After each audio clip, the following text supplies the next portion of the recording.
The fluorescent office lights hummed like a low-grade migraine as the notification pinged. 6 figures had moved from an escrow account I never authorized into my mother's personal checking. My mom sold the house I inherited. She looked me in the eye later and said, "You don't need the house."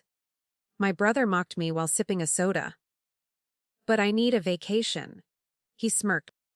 They paid for their favorite son's luxury getaway with my future. I just laughed. 2 weeks later, my lawyer sent one letter for them. 48 hours. Or court. I stood in my mother's living room, the air smelling of expensive candles and cheap excuses. Linda smoothed her blazer, refusing to meet my gaze. She spoke about family unity while checking her reflection in the hallway mirror. Ethan sat on the sofa, scrolling through flight options for Bali on his phone. He didn't even look up when I mentioned grandmother Maggie's trust. The entitlement in the room was thick enough to choke on. My hands were perfectly still, but my heart hammered against my ribs like a trapped bird. The blue binder sat heavy on my lap, its plastic cover cold and cracked. Inside lay the proof of a dying woman's final wish. My grandmother had been meticulous, signing every page with a trembling, but certain hand. Linda had ignored the termination clause on the old power of attorney. She treated a legal expiration date like a suggestion rather than a mandate. I turned the pages slowly, feeling the texture of the ink. My brother's laughter from the kitchen sounded tinny and hollow. He was already picking out resort packages. Jasmine leaned across the booth at the taco shop, her navy suit sharp against the plastic upholstery. She didn't offer a hug. She offered a strategy. Her pen scratched across a legal pad with aggressive precision. We mapped out the transfer trail and the forged signatures. It wasn't just a betrayal anymore. It was a felony. Jasmine noted that the title company had been negligent in their verification. I watched a drop of rain slide down the window. My mother's face flashed in my mind, smiling and deceptive. The deadline approached with the steady pulse of a ticking bomb. I ignored 42 missed calls from Linda as the first 24 hours vanished. She sent texts ranging from frantic apologies to vitriolic insults. Ethan's Instagram feed was full of bright blue water and expensive cocktails. He thought he was untouchable in paradise. I sat in my dark apartment, the only light coming from my laptop screen. The legal machinery was already in motion, grinding toward an inevitable collision. I felt a strange, icy calm settle over my entire body. Monday morning arrived with a gray drizzle that blurred the city skyline. I stood at the courthouse steps, watching Jasmine file the formal complaint. Linda had sent a final, desperate message claiming she was being bullied by her own blood. I didn't reply to the guilt. The clerk stamped the paperwork with a heavy, final thud. The assets were frozen, and the vacation was officially over. I realized then that peace was never the goal. I looked at the blue binder one last time. Grandmother Maggie's signature finally looked like a shield. The cold office air felt brittle as I gripped the blue binder. My goal was simply get the original trust papers to Jasmine before the bank closed. But the elevator doors opened to reveal Linda standing there, her face a mask of calculated grief. She didn't lead with an apology. Instead, she blocked my path with a designer handbag held like a shield. Her eyes scanned the hallway for witnesses before she stepped closer. I smelled her lavender perfume mixed with panic. "Daisy, stop this madness right now," she whispered, her voice trembling with forced emotion. I didn't move an inch. I felt the weight of the binder against my ribs. She reached for my arm, but I pulled back sharply.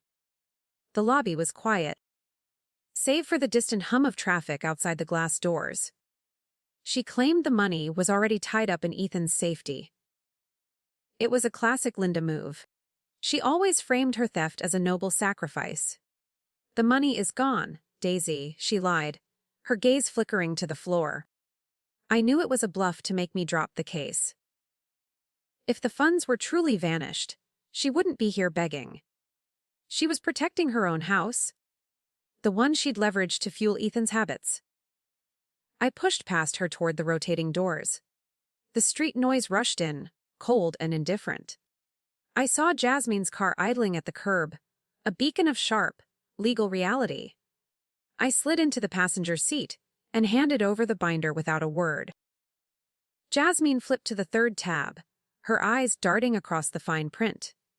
She tapped a specific line near the bottom of the page. It wasn't just a termination clause. There was a secondary trustee, listed that I had completely overlooked during my first frantic reading. My pulse quickened as I read the name. It wasn't Linda or me. It was a corporate executor. "This changes the leverage," Jasmine said, shifting the car into gear.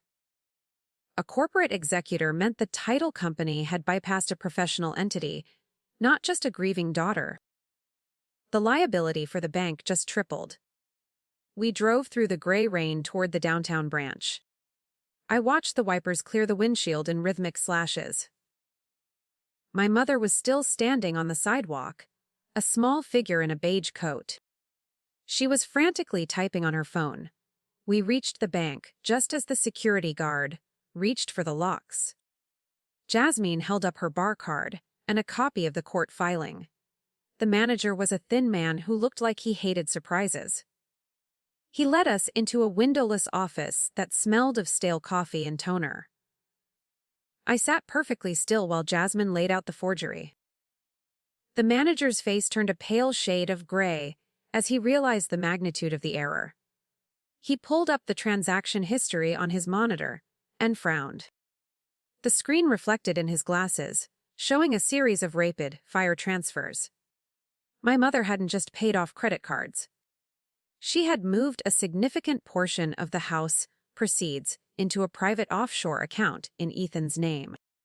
This wasn't just a desperate mother trying to stay afloat. It was a coordinated exit strategy. I looked at Jasmine, and I saw the same grim realization in her sharp eyes. The bank manager's office felt like a pressurized chamber. Jasmine pointed at the glowing screen, her finger steady as a surgeon's tool. My objective was to freeze that offshore account before Ethan could touch a cent. But the manager shook his head, citing jurisdictional hurdles and red tape. The air turned stale as he explained the wire was already in transit. My stomach tightened into a hard knot. My mother had played us. She wasn't just desperate, she was incredibly thorough. I pulled my phone out to see a flurry of messages from Ethan. He wasn't mocking me anymore. The texts were erratic, filled with spelling errors and rising panic. He claimed the bank in Bali was asking questions he couldn't answer. That was the mid-scene turn I needed. The offshore account wasn't a safe haven yet. It was a trap. The funds were flagged for manual review due to the sheer size of the transfer. We finally had a narrow window. Freeze the local originating account immediately, Jasmine commanded, her voice cutting through the manager's excuses. He finally started typing, his keyboard clicking like a frantic pulse.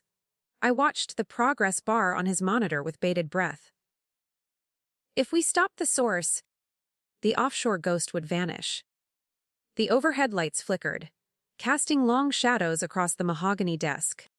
My mother was losing her grip on the stolen fortune. I felt a surge of cold, sharp adrenaline. The manager paused, his face draining of color as a new alert flashed. He looked up at me with genuine pity in his eyes. It wasn't just the house money in that account. Linda had mingled the funds with grandmother Maggie's old investment portfolio. Everything was tangled together in a messy, legal knot. By freezing the account, I was effectively locking my own inheritance away for months. It was a calculated move by my mother to force a stalemate. She knew I would do this. I whispered, staring at the screen. Jasmine didn't flinch, already drafting a secondary motion on her laptop. We needed to separate the assets before the court date. The manager handed me a glass of water, but my hands were too stiff to take it. Outside, The rain had turned into a steady, rhythmic downpour. Every second we spent in this office, Ethan was getting closer to a teller window. The pressure was becoming unbearable. I stood up and paced the small room, my boots clicking on the carpet. I needed to find where Linda was hiding the original physical shares. The digital trail was clean, but the blue binder mentioned a safe deposit box. I remembered a small brass key tucked into the back of grandmother's vanity. Linda didn't have that key. She had the POA, but she lacked the physical access. I turned to Jasmine, a new plan forming in my mind. "We are going to the house," I said, my voice sounding older and harder. The manager printed out the freeze confirmation, the paper warm and smelling of toner. I took it like a trophy. As we walked through the lobby, I saw Linda's car parked across the street. She wasn't typing anymore. She was watching the bank doors with a predatory stillness. Then, my phone buzzed with a picture from an unknown number. It was the brass key resting in Ethan's palm.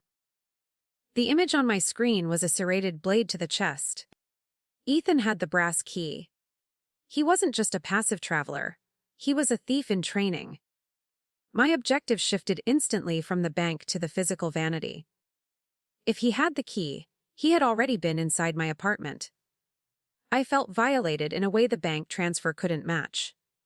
Jasmine saw the photo and accelerated, the tires chirping against the wet pavement.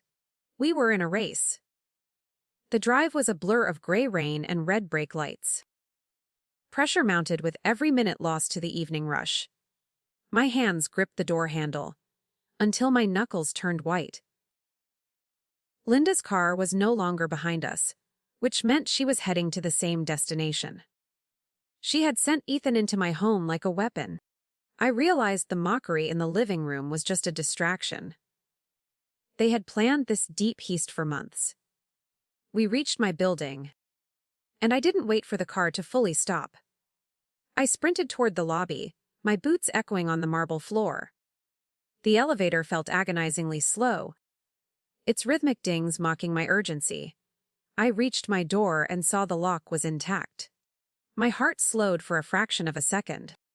Then I noticed a faint smudge of beach sand on the threshold. Someone had been here. They had a copy of my key. I threw the door open and headed straight for the bedroom. The vanity was a dark oak piece, heavy with grandmother's history. I pulled the drawer out, but the false bottom was already skewed. The hidden compartment was empty. My breath hitched in my throat as I realized the physical stock certificates were gone. Without them, the legal freeze at the bank was only a temporary barrier. They could prove ownership elsewhere. I felt the walls closing in. "Daisy, look at the mirror," Jasmine called out from the doorway. Someone had used a lipstick to scrawl a series of numbers across the glass. It wasn't a message. It was a routing code. My mid-scene turn arrived when I recognized the digits. They belonged to grandmother Maggie's old credit union. They weren't just after the house money. They were liquidating her entire life's work. The audacity of the lipstick made it personal. It was a taunt. I grabbed a towel and wiped the glass, my movements frantic.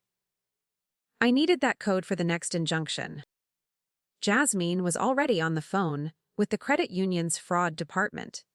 The power balance shifted as she cited the specific numbers. We were finally one step ahead of the wire, but then my phone buzzed again with a new notification. It was a video from a doorbell camera. Linda was standing on my porch right now. She wasn't alone. She was with a locksmith, pointing at my front door with a grim smile. The realization hit me like a physical blow. The person inside my apartment hadn't been Linda or Ethan. They had hired someone professional to do the dirty work while they established an alibi. I looked toward the window and saw a shadow move in the kitchen. There was still someone in the flat with us. A floorboard creaked behind me, and the smell of lavender returned. The lavender scent was thick, a floral shroud in the narrow hallway. I spun around, my objective being to secure the bedroom before the intruder could move. My heart hammered against my ribs like a trapped bird. Jasmine dropped her phone, her eyes widening as she looked past my shoulder. The pressure was suffocating in the small space. A tall man stepped from the kitchen shadows, holding a black courier bag. He didn't look like a thief. He looked like a professional. He held up a hand, palm flat and non-threatening. "I am just the delivery service," he said, his voice a low rumble. He pulled a thick envelope from the bag and tossed it onto the bed. This was the mid-scene turn we hadn't expected. My mother wasn't just stealing. She was documenting her gifts. The envelope was stuffed with handwritten notes from Grandmother Maggie. They were dated months before her death. I recognized the slanted script, but the words felt entirely wrong. "She wants you to see these," the man muttered before sliding toward the door. I grabbed the first page, my fingers trembling as I read. The letters claimed Grandmother wanted the beach house sold for Ethan's future. My stomach churned with a new, sharper bile. It was a sophisticated forgery, blending real memories with fake intentions. Linda had been practicing Grandmother's signature for years. She was building a defense that looked like love. Jasmine snatched the paper, her eyes narrowing. We heard the locksmith's drill bite into the front door frame. The metallic scream echoed through the flat, signaling the end of my sanctuary. Linda was coming in, whether I was ready or not. I shoved the forged letters into my binder and stood my ground. Jasmine moved to the doorway, her phone recording the breach. The lock gave way with a sickening crack.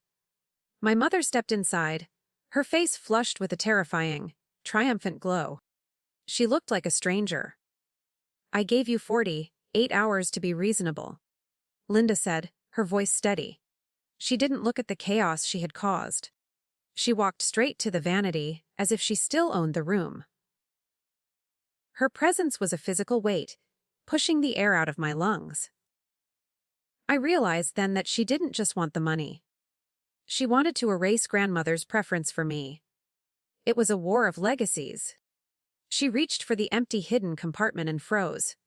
She turned to me, her eyes flashing with sudden, predatory heat.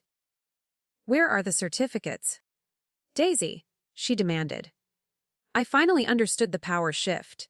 She had the notes and the keys, but she didn't have the paper assets. Without the physical certificates, her offshore wire would eventually bounce back. I held the binder tighter against my chest. I finally had the leverage she feared. The room went silent as the rain lashed against the windows. I felt a cold, jagged strength. Jasmine stepped forward, her legal mask firmly in place. "We are leaving," she stated. We moved toward the door, but Linda blocked the exit. She looked at my phone and sneered at the recording. Then, a new notification pinged on my screen, vibrating against my skin. It was an automated alert from the credit union. The routing code from the mirror had been used 10 minutes ago. Someone had successfully emptied the investment account. It wasn't Ethan. It was a third party. The digital alert was a death knell for my composure. My objective was to reclaim the narrative. But the empty investment account meant I was fighting for ghosts. I stared at the credit union notification until the numbers blurred. Linda smirked, her posture shifting from predatory to smug. She thought she had won the war of attrition. Jasmine grabbed my wrist, her grip a silent command to stay grounded. The pressure in the room was a physical weight. Someone else had the money now. Linda moved toward the kitchen, her heels clicking on the hardwood with a terrifying rhythm. She poured a glass of water, as if she hadn't just dismantled my life. I watched the movement of her throat as she drank. It was so casual.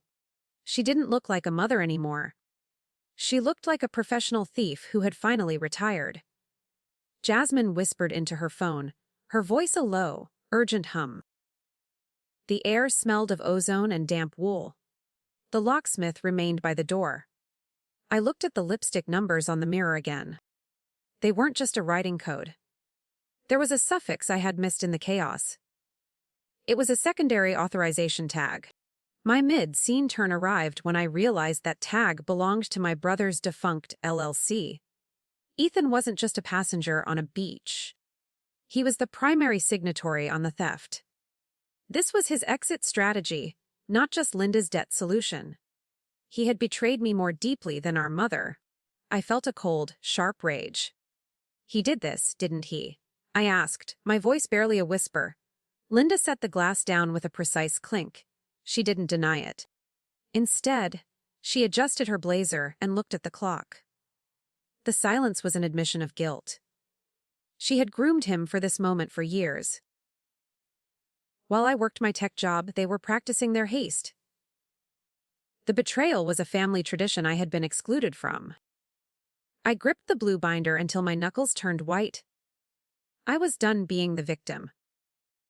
Jasmine ended her call and looked at me with a grim smile. She had reached the credit union's compliance officer. Because the account involved a corporate entity, the rules were different. The funds were held in a 24-hour clearing period. Ethan couldn't withdraw the cash yet. We had a heartbeat of time to stop the bleeding. The power balance shifted back toward us. I saw the first flicker of genuine fear in Linda's eyes. She knew the clock was ticking. She had underestimated Jasmine's reach. "We are going to the precinct," Jasmine said. Her tone brooked no argument. We moved toward the exit. But the locksmith stood in our way. He looked at Linda for direction. My mother didn't say a word. She just watched us with a hollow intensity. I pushed past the man, my shoulder hitting his chest. He didn't move to stop me this time. He knew the wind had changed. We burst out into the hallway. The cool air a relief against my skin. The war was expanding. The drive to the police station was a silent, high-speed blur. I watched the city lights smear across the window. Jasmine was typing a formal affidavit on her tablet. Every word felt like a nail in a coffin. We needed a police report to trigger the emergency stop on the LLC's account. The pressure was a dull roar in my ears. I thought about grandmother Maggie's blue binder. She had tried to protect me from this exact greed. Now, I was the only one left to finish her work. We entered the precinct, the smell of floor wax and old coffee hitting me instantly. A tired sergeant looked up from his desk. Jasmine laid the paperwork out with surgical precision. She explained the forged POA and the illicit wire transfers. The sergeant's eyes sharpened as he realized the amount of money involved. He picked up a pen and started a new file. I felt a surge of cold, dark justice. This wasn't a family squabble anymore. It was a criminal case. It was real. The sergeant called the credit union directly. He used a tone of authority that Linda couldn't manipulate. I sat on a hard plastic chair, my legs shaking. The mid-scene turn became a permanent pivot. The officer confirmed that the wire was flagged for potential money laundering. Ethan's LLC was now under federal scrutiny. My brother had gone from a spoiled traveler to a prime suspect. I saw the future crumbling for him. It was the only way they would ever learn. The truth was finally out. Just as the sergeant hung up, my phone buzzed with a video call. It was Ethan. He was sitting in a dark room, his face bruised and swollen. He wasn't on a beach. He looked like he was in a cellar. Behind him, a shadow moved. It wasn't a family member. Daisy. "Help me," he choked out before the screen went black. The realization hit me like a physical blow to the stomach. Linda hadn't just stolen my house. She had traded her son to someone very dangerous. The sergeant's office went ice, cold as the screen went black. My objective was to find Ethan. But the police station walls felt like a cage. The pressure was no longer about bank balances or property deeds. It was about blood. Jasmine gripped my shoulder, her sharp eyes scanning the frozen frame on my phone. We needed a location, but the metadata was scrubbed clean. I felt the clock ticking in the silence of the station. Linda's theft had opened a door to a world she couldn't control. My brother was a hostage to her greed. We rushed back to the apartment, the rain turning into a blinding sheet of white. I needed to confront Linda about the people Ethan was with. She was still sitting in the dark kitchen, a ghost in a designer suit. I threw my phone onto the table, the cracked screen glowing with the image of her bruised son. She didn't scream. She didn't even flinch. She just stared at the device with a hollow, glazed expression. Her silence was a heavy, suffocating blanket in the room. "Who are they, Mom?" I demanded, my voice cracking with a mixture of rage and terror. She finally looked up, her eyes empty of the arrogance she had worn earlier. She whispered a name I didn't recognize, a private lender she had used to float her failing real estate deals. The debt hadn't been cleared by the house sale. It had only been subsidized. They had taken Ethan as collateral for the remainder of the interest. The betrayal was deeper than a simple bank fraud. Jasmine stepped into the light, her face a mask of cold fury. She pulled a secondary folder from her bag, one she hadn't shown me yet. This was the mid-scene turn that changed the power balance. She had already tracked Linda's offshore movements before we even hit the precinct. The lender wasn't a stranger. It was a shell company owned by the same corporate executor, listed in grandmother Maggie's trust. Linda had been borrowing money from the very people she was trying to defraud. "They already own your house, Linda," Jasmine said, her voice like a serrated blade. The lender had placed a secret lien on the property months ago. My mother had sold a house she no longer fully possessed. She was caught in a pincer move between the law and the underworld. Linda's face finally crumbled into a map of pure, unadulterated fear. She reached for the blue binder, but I pulled it away. She was no longer the architect of this disaster. I felt a surge of cold clarity. We could use the corporate fraud as leverage to get Ethan back. If Jasmine threatened to expose the lender's predatory shell companies, they would have to drop the interest and release him. The objective was clear: a trade. Information for my brother's life. I watched Linda tremble, her hands shaking as she tried to light a cigarette. The power in the room had shifted entirely to me. I was the one holding the keys now. We called the lender's number, the ringing sound echoing through the quiet flat. A man answered, his voice smooth and terrifyingly polite. Jasmine did the talking, her legal jargon sounding like a tactical assault. She laid out the evidence of the illegal lien and the misappropriated trust funds. She gave them exactly 1 hour to deliver Ethan to the corner of Burnside. The air in the apartment was thick with the smell of old rain and desperation. We waited in the heavy silence. The clock on the wall ticked with a rhythmic, punishing sound. Linda sat on the floor, her expensive blazer ruined by the dust. She looked small and broken, a far cry from the woman who had mocked me. I didn't feel pity. I only felt a grim, resolute focus. Every second was a gamble. Jasmine stood by the window, watching the street for any sign of movement. My phone buzzed with a text. It was a set of GPS coordinates. "They changed the drop-off point," I said, grabbing my keys. We ran to the car, leaving Linda behind in the dark apartment. The drive was a frantic dash through the city's industrial district. We reached a warehouse at the edge of the river. The GPS led us to a rusted iron gate. A lone figure stood under a flickering streetlight. It was Ethan, leaning against a concrete pillar. He looked older, his face a mosaic of shadows and fresh purple bruises. We pulled up beside him,